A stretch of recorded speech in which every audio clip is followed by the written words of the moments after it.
नमो भगवते वासुदेवाय। आइए सुनते हैं भगवान सत्यनारायण जी की कथा। पर उससे पहले आपको इसके बारे में कुछ बताती हूँ। सत्य को नारायण के रूप में पूजना ही सत्यनारायण भगवान की पूजा है। इसका दूसरा अर्थ ये भी है कि संसार में मात्र भगवान नारायण ही सत्य हैं, बाकी सब माया है। भगवान की पूजा कई रूपों में की जाती है। उनमें से भगवान का सत्यनारायण स्वरूप इस कथा में बताया गया है। इसके मूल पाठ में कम से कम 170 श्लोक संस्कृत भाषा में हैं, जो कि 5 अध्यायों में बटे हुए हैं। और इस कथा के 2 प्रमुख विषय हैं। एक तो है संकल्प लेना और दूसरा है प्रसाद को अपनाना। व्रत कथा के अलग अलग अध्यायों में छोटी छोटी कहानियों के माध्यम से बताया गया है कि सत्य का पालन ना करने पर किस प्रकार की समस्या आती है। इसीलिए जीवन में सत्य व्रत का पालन पूरी निष्ठा और सुदृढ़ता के साथ करना चाहिए। ऐसा न करने पर भगवान न केवल नाराज होते हैं, बल्कि दंड स्वरूप संपत्ति और बंधु बांधवों के सुख से भी वंचित कर देते हैं। ये कथा इस लोक में सच्चाई की प्रतिष्ठा का लोकप्रिय और सर्वमान्य धार्मिक साहित्य है। अक्सर इसे पूर्णमासी के दिन सुना जाता है। वैसे कभी भी आप इसे सुन सकते हैं। सत्यनारायण की पूजा करते वक्त केले के पत्ते, फल, पंचामृत, पंचगव्य, सुपारी, पान, तिल, कलावा, रोली, कुमकुम और दूर्वा की जरूरत होती है। सत्यनारायण भगवान की पूजा के लिए दूध, शहद, केला, गंगा जल, तुलसी पत्र और मेवा मिलाकर पंचामृत बनाया जाता है। इसे प्रसाद के रूप में दिया जाता है और साथ ही पंजीरी भी बनाते हैं, आटे को भूनकर और उसमें चीनी मिलाकर। कहते हैं कि श्री सत्यनारायण कथा का पाठ करने से व्यक्ति को 1000 यज्ञ करने के बराबर पुण्य फल की प्राप्ति होती है। इस कथा में भगवान विष्णु के सत्य स्वरूप के बारे में बताया गया है और पाठ करने से घर में सुख और समृद्धि का वास होता है और भगवान विष्णु की कृपा हमेशा बनी रहती है।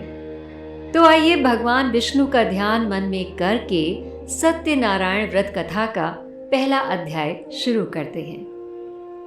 एक समय की बात है, नैमिषारण्य तीर्थ में शौनकादि ऋषि 88,000 ऋषियों ने श्री सूत जी से पूछा, हे प्रभु, इस कलयुग में वेद विद्या रहित मनुष्यों को भक्ति किस प्रकार से मिल सकती है? कैसे उनका उद्धार होगा? हे मुनि श्रेष्ठ, कोई ऐसा उपाय बताइए जिससे थोड़े ही समय में पुण्य मिल जाए और मनवांछित फल भी मिल जाए। इस पर सूत जी बोले, हे वैष्णवों में पूज्य, आप सभी ने सबके हित की बात पूछी है, इसीलिए मैं एक ऐसे श्रेष्ठ व्रत को आप लोगों को बताऊंगा जिसे नारद जी ने लक्ष्मी नारायण जी से पूछा था और लक्ष्मीपति ने मुनि श्रेष्ठ नारद जी से कहा था। आप सभी इसे ध्यान से सुनिए। एक समय की बात है, योगीराज नारद जी दूसरों की हित की इच्छा लिए अनेकों लोकों में घूमते हुए मृत्यु लोक में आ पहुंचे। यहाँ उन्होंने अनेक योनियों में जन्मे सभी मनुष्यों को अपने कर्मों द्वारा अनेक दुखों से पीड़ित देखा। उनका दुख देखकर नारद जी सोचने लगे कि कैसा यत्न किया जाए जिसके करने से निश्चित रूप से मानव के दुखों का अंत हो जाए। और इसी विचार पर सोचते हुए वो विष्णु लोक गए और वहां पर देवों के ईश नारायण भगवान की स्तुति करने लगे, जिन्होंने हाथों में शंख, चक्र, गदा और पद्म धारण कर रखा था और उनके गले में वरमाला थी।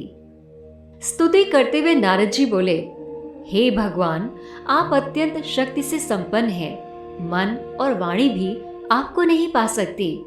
आपका न आदि है, न अंत है और न ही मध्य है। निर्गुण स्वरूप सृष्टि के कारण आप भक्तों के दुख को दूर करने वाले हैं। आपको मेरा नमस्कार है।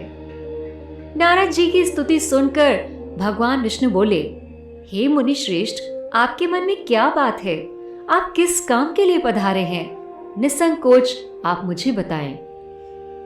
इस पर नारद मुनि बोले कि मृत्यु लोक में अनेक योनियों में जन्मे मनुष्य अपने कर्मों के द्वारा अनेकों दुख से दुखी हो रहे हैं। हे नाथ, आप मुझ पर दया रखते हैं तो बताइए कि वो मनुष्य थोड़े प्रयास से ही अपने दुखों से कैसे छुटकारा पा सकते हैं। श्री हरि ने कहा, नारद, मनुष्यों की भलाई करने के लिए तुमने ये मुझसे बहुत अच्छी बात पूछी है। जिसके करने से मनुष्य मोह से छूट जाता है वो बात मैं कहता हूं, ध्यान से सुनो। स्वर्गलोक और मृत्युलोक दोनों में एक दुर्लभ उत्तम व्रत है जो पुण्य देने वाला है। आज प्रेमवश होकर मैं उसे तुम्हें बताता हूं। श्री सत्यनारायण भगवान का ये व्रत अच्छी तरह से विधान पूर्वक करने से मनुष्य तुरंत ही सुख का भोग करके मोक्ष की प्राप्ति करता है। श्री हरि के वचन सुनकर नारद जी बोले कि उस व्रत का फल क्या है और उसका विधान क्या है? ये व्रत किसने किया था और इस व्रत को किस दिन करना चाहिए? प्रभु, ये सब मुझे विस्तार से बताएं। नारद की बात सुनकर श्री हरि बोले, दुख और शोक को दूर करने वाला, ये सभी स्थानों पर विजय दिलाने वाला है। मानव को भक्ति और श्रद्धा के साथ शाम को श्री सत्यनारायण की पूजा धर्मपरायण होकर ब्राह्मणों और बंधुओं के साथ करनी चाहिए। भक्ति भाव से ही नैवेद्य, केले का फल, घी, दूध और गेहूं का आटा सवाया लें। गेहूं के स्थान पर साठी का आटा, शक्कर और गुड़ लेकर भी सभी भक्षण योग पदार्थों को मिलाकर भगवान का भोग लगाएं। ब्राह्मणों सहित बंधु बांधवों को भी भोजन कराएं और उसके बाद स्वयं भोजन करें। भजन कीर्तन के बाद भगवान की भक्ति में लीन हो जाएं। इस तरह से सत्यनारायण भगवान का ये व्रत करने पर मनुष्य की सारी इच्छाएं निश्चित रूप से पूरी होती हैं। ये कलिकाल अर्थात कलयुग में मृत्यु लोक में मोक्ष का सबसे सरल उपाय बताया गया है। इस प्रकार श्री सत्यनारायण व्रत कथा का पहला अध्याय संपूर्ण हुआ। बोलिए श्री सत्यनारायण भगवान की जय।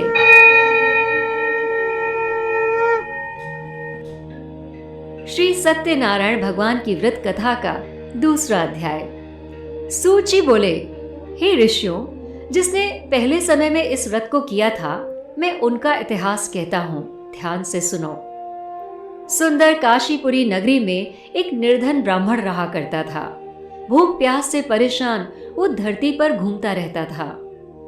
ब्राह्मणों से प्रेम करने वाले भगवान ने एक दिन ब्राह्मण का वेश धारण करके उसके पास जाकर पूछा, हे ब्राह्मण, नित्य दुखी होकर तुम पृथ्वी पर क्यों घूमते हो? तो वो ब्राह्मण बोला, मैं निर्धन ब्राह्मण हूँ, भिक्षा के लिए धरती पर घूमता हूँ। हे प्रभु, यदि आप इसका कोई उपाय जानते हैं तो मुझे बताइए। उस वृद्ध ब्राह्मण ने कहा कि सत्यनारायण भगवान मनोवांछित फल देने वाले हैं, इसीलिए तुम उनकी पूजा करो। इसको करने से मनुष्य सभी दुखों से मुक्त हो जाता है। वृद्ध ब्राह्मण बनकर आए सत्यनारायण भगवान उस निर्धन ब्राह्मण को व्रत का सारा विधान बताकर वापस चले गए। ब्राह्मण मनी मन सोचने लगा कि जिस व्रत को वृद्ध ब्राह्मण करने को कह गया है, मैं उससे जरूर करूंगा। ऐसा निश्चय करने के बाद उसे रात में नींद नहीं आई। वो सवेरे उठकर सत्यनारायण भगवान के व्रत का निश्चय कर भिक्षा के लिए चला गया। उस दिन निर्धन ब्राह्मण को भिक्षा में बहुत धन मिला, जिससे उसने बंधु बांधवों के साथ मिलकर श्री सत्यनारायण भगवान का व्रत संपन्न किया। भगवान सत्यनारायण का व्रत संपन्न करने के बाद वो निर्धन ब्राह्मण सभी दुखों से छूट गया और अनेक प्रकार की संपत्तियों से युक्त हो गया। उसी समय से वो ब्राह्मण हर माह इस व्रत को करने लगा। इस तरह से सत्यनारायण भगवान के व्रत को जो भी मनुष्य मन से करता है, वो सभी पापों से छूटकर मोक्ष को प्राप्त होता है। उसके सभी दुख दूर हो जाते हैं। सूत जी बोले, इस तरह से नारद से नारायण जी का कहा हुआ श्री सत्यनारायण व्रत मैंने तुमसे कहा। हे विप्रो, मैं अब और क्या कहूँ? ऋषि बोले, हे मुनिवर, संसार में उस विप्र से सुनकर और किस किस ने इस व्रत को किया, हम ये भी सुनना चाहते हैं। इसके लिए हमारे मन में श्रद्धा का भाव है। सूत जी बोले, हे मुनियों, जिन जिन ने इस व्रत को किया वो सब सुनो। एक समय वही ब्राह्मण धन और ऐश्वर्य के अनुसार अपने बंधु बांधवों के साथ इस व्रत को करने को तैयार हुआ। उसी समय एक लकड़ी बेचने वाला बूढ़ा आदमी वहां आया और लकड़ियां बाहर रखकर अंदर ब्राह्मण के घर में गया। प्यास से दुखी वो लकड़हारा उनको व्रत करते देख ब्राह्मण को नमस्कार करके पूछने लगा कि आप ये क्या कर रहे हैं। तो उन्होंने बताया कि वो भगवान सत्यनारायण का व्रत कर रहे हैं, जो कि सभी मनोकामनाओं को पूरा करने वाला है, और यही करने से उनके घर में धन धान्य की वृद्धि हुई है।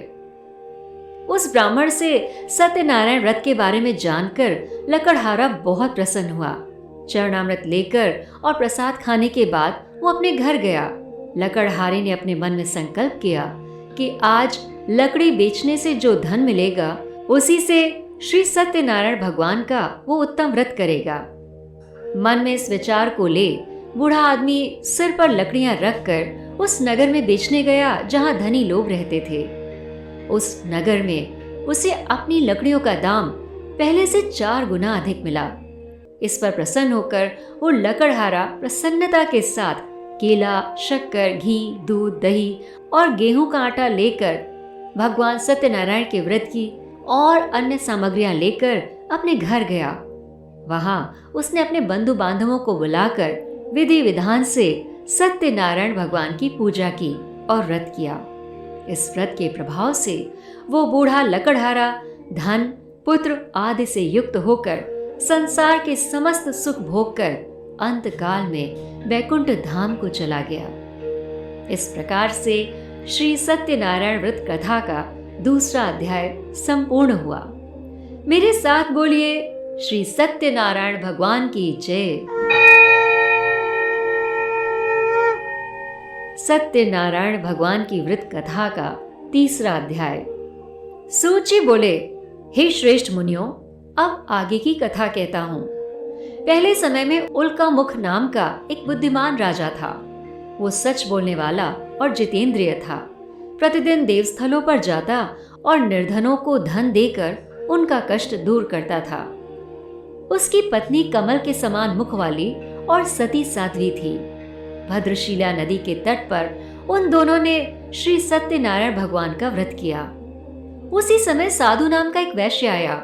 उसके पास व्यापार करने के लिए बहुत सा धन भी था।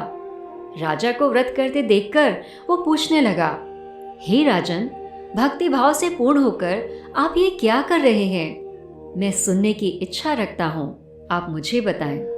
राजा बोला, हे साधु, अपने बंधु बांधवों के साथ पुत्र आदि की प्राप्ति के लिए एक महान शक्तिमान श्री सत्यनारायण भगवान का मैं व्रत और पूजन कर रहा हूँ। राजा के वचन सुनकर साधु आदर के साथ बोला, हे राजन, मुझे भी इस व्रत का सारा विधान समझाइए ना। आपके अनुसार मैं भी इस व्रत को करूंगा। मेरी भी संतान नहीं है और इस व्रत को करने से निश्चित रूप से मुझे संतान की प्राप्ति होगी। राजा से व्रत का सारा विधान सुनकर व्यापार से निवृत्त हो वो अपने घर गया। साधु वैश्य ने अपनी पत्नी को संतान देने वाले इस व्रत का वर्णन सुनाया और कहा कि जब मेरी संतान होगी तब मैं इस व्रत को करूंगा। साधु ने इस तरह के वचन अपनी पत्नी लीलावती से कहे। एक दिन लीलावती पति के साथ आनंदित हो, सांसारिक धर्म में प्रवृत्त हो, सत्यनारायण भगवान की कृपा से गर्भवती हुई। 10वें महीने में उसके गर्भ से एक सुंदर कन्या ने जन्म लिया। दिनों दिन वो ऐसे बढ़ने लगी जैसे शुक्ल पक्ष का चंद्रमा बढ़ता है। माता पिता ने अपनी कन्या का नाम कलावती रखा। एक दिन लीलावती ने मीठे शब्दों में अपने पति को याद दिलाया कि आपने सत्यनारायण भगवान के लिए जिस व्रत को करने का संकल्प लिया था उसको करने का समय आ गया है। साधु बोले, हे प्रिय, इस व्रत को मैं उसके विवाह पर करूंगा। और इस तरह से अपनी पत्नी को आश्वासन देकर वो नगर चला गया। कलावती पिता के घर में रहकर वृद्धि को प्राप्त हो गई। साधु ने एक बार नगर में अपनी कन्या को सखियों के साथ देखा तो तुरंत ही दूत को बुलाया और कहा कि मेरी कन्या के योग्य वर देख कर आओ। साधु की बात सुनकर दूत कंचन नगर पहुंचा और वहां से कलावती के सुयोग्य वाणिक पुत्र को ले आया। लड़के को देखकर साधु ने बंधु बांधवों को बुलाकर अपनी पुत्री का विवाह कर दिया। लेकिन दुर्भाग्य की बात ये थी कि साधु ने अभी भी श्री सत्यनारायण भगवान का व्रत नहीं किया। इस पर श्री भगवान क्रोधित हो गए और श्राप दिया कि साधु को अत्यधिक दुख मिले। अपने कार्य में कुशल साधु बनिया जमाई को लेकर समंदर के पास स्थित होकर रत्नसारपुर नगर में गया। वहां जाकर दामाद और ससुर दोनों ने मिलकर चंद्रकेतु राजा के नगर में व्यापार किया। एक दिन भगवान सत्यनारायण की माया से एक चोर राजा का धन चुराकर भाग रहा था। उसने राजा के सिपाहियों को अपना पीछा करते देख चुराया हुआ धन वहां रख दिया जहां साधु अपने जमाई के साथ ठहरा हुआ था। राजा के सिपाहियों ने साधु वैश्य के पास राजा का धन पड़ा देखा तो वो ससुर जमाई दोनों को बांधकर राजा के पास ले गए और कहा कि हम दोनों चोरों को पकड़ के ले आए हैं, अब आप हमें आज्ञा दीजिए।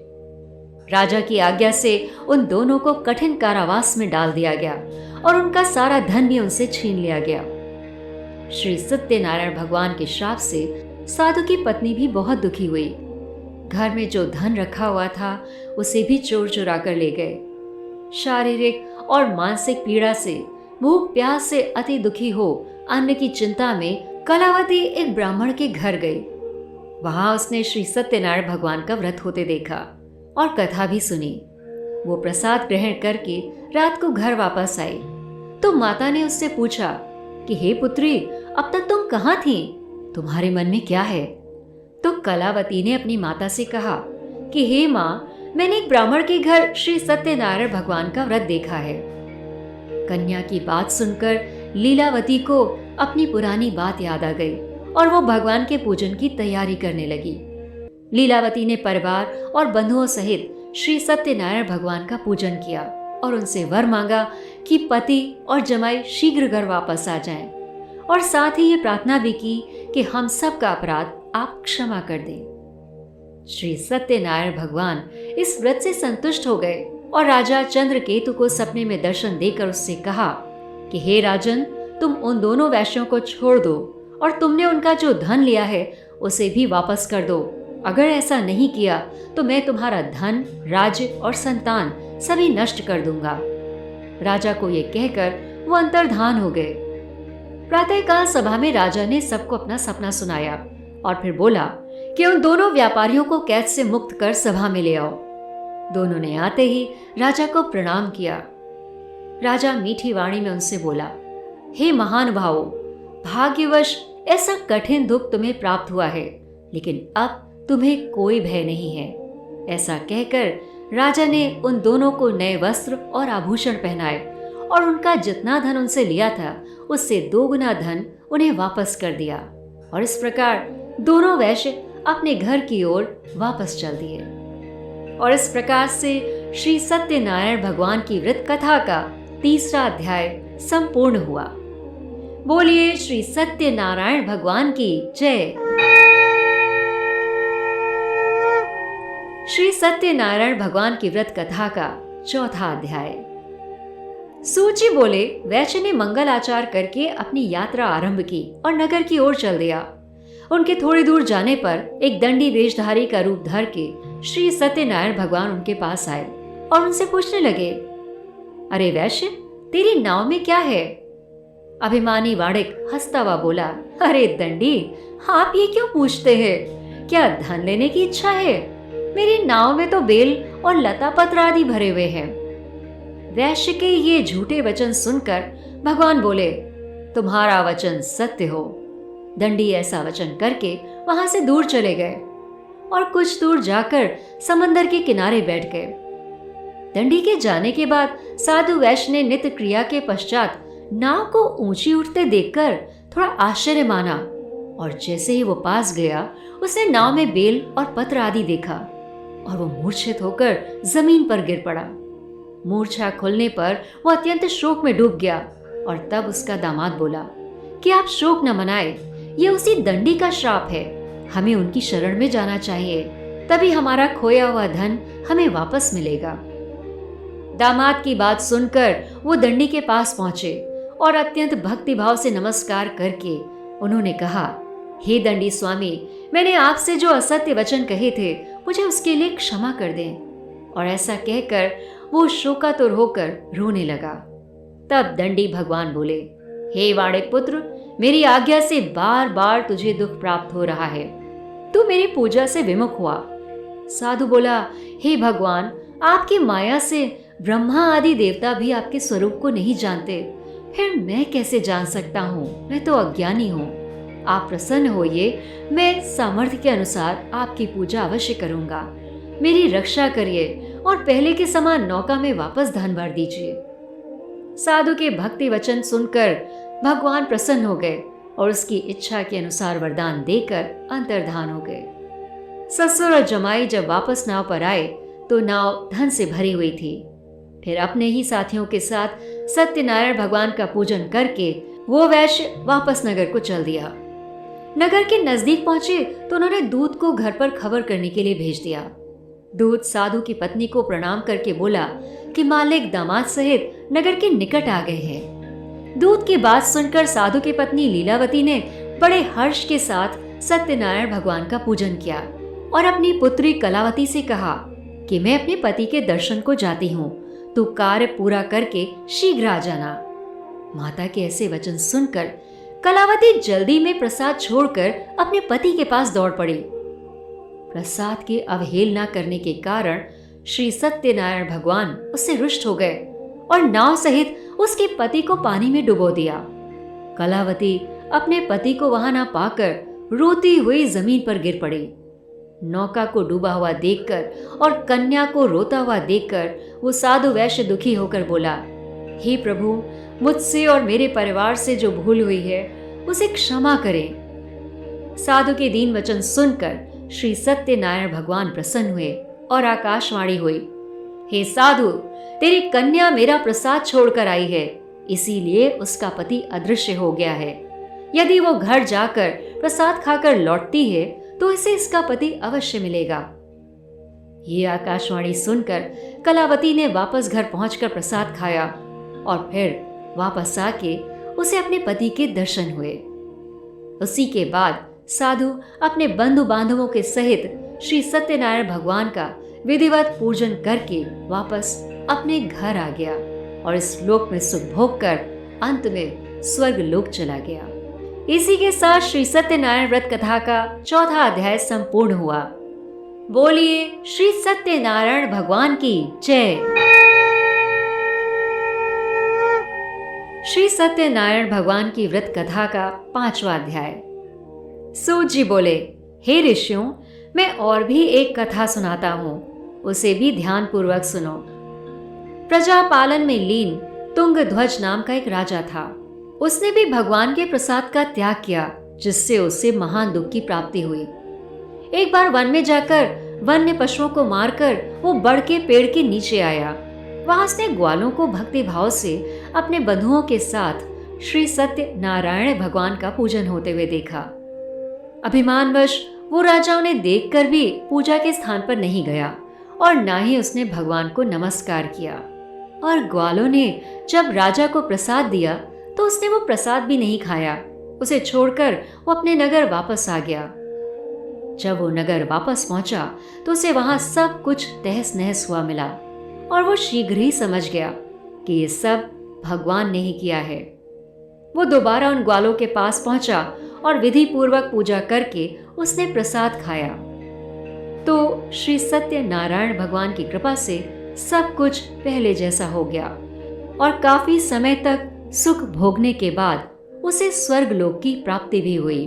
जो मनुष्य परम दुर्लभ इस व्रत को करेगा तो भगवान सत्य नारायण की अनुकंपा से उसे धन धान्य की प्राप्ति होगी। निर्धन धनी हो जाता है और भयमुक्त हो जीवन जीता है। संतानहीन मनुष्य को संतान सुख मिलता है और सारे मनोरथ पूर्ण होने पर मानव अंत काल में वैकुंठ धाम को जाता है। सूत जी ने कहा, जिन्होंने पहले इस व्रत को किया है, अब उनके दूसरे जन्म की कथा भी कहता हूँ। वृद्ध शतानंद ब्राह्मण ने सुदामा का जन्म लेकर मोक्ष की प्राप्ति की। लकड़हारे ने अगले जन्म में निषाद बनकर मोक्ष प्राप्त किया। उल्का मुख नाम का राजा दशरथ होकर बैकुंठ को गया। साधु नामक वैश्य ने मोरध्वज बनकर अपने पुत्र को आरे से चीरकर मोक्ष पाया और महाराज तुंगध्वज ने स्वयंभू हो भगवान में भक्ति युक्त हो कर्म कर मोक्ष पाया। इस प्रकार से श्री सत्य नारायण व्रत कथा का 5वां अध्याय संपूर्ण हुआ। बोलिए श्री सत्य नारायण भगवान की जय। ओम जय लक्ष्मी रमणा स्वामी, जय लक्ष्मी रमणा सत्य नारायण स्वामी, जनपातक हरणा। ओम जय लक्ष्मी रमणा। रत्न जड़ित सिंहासन अद्भुत छवि राजे, नारद करत निरंजन घंटा ध्वनि बाजे। ओम जय लक्ष्मी रमणा। प्रकट भये कलि कारण, द्विज को दरस दियो, बूढ़ा ब्राह्मण बन कर कंचन महल कियो। ओम जय लक्ष्मी रमणा। दुर्बल भील कठारो, जिन पर कृपा करी, चंद्रचूड़ एक राजा, तिनकी विपत्ति हरी। ओम जय लक्ष्मी रमणा। वैश्य मनोरथ पायो, श्रद्धा तज दीन्हो, सो फल भोग्यो प्रभुजी, फिर स्तुति कीन्हो। ओम जय लक्ष्मी रमणा। भाव भक्ति के कारण, छिन छिन रूप धर्यो, श्रद्धा धारण कीनी, तिनको काज सर्यो। ओम जय लक्ष्मी रमणा। ग्वाल बाल संग राजा, वन में भक्ति करी, मानवांचित फल दीन्यो, दीन दयाल हरि। ओम जय लक्ष्मी रमणा। चढ़त प्रसाद सवायो, कदली फल मेवा, धूप दीप तुलसी से, राजे सत्य देवा। ओम जय लक्ष्मी रमणा। श्री सत्य नारायण जी की आरती जो नर गावे, तन मन सुख संपत्ति, मन वांछित फल पावे। ओम जय लक्ष्मी रमणा। बोलिए श्री सत्यनारायण भगवान की जय। ओम नमो भगवते वासुदेवाय। ओम नमो भगवते वासुदेवाय। ओम नमो भगवते वासुदेवाय।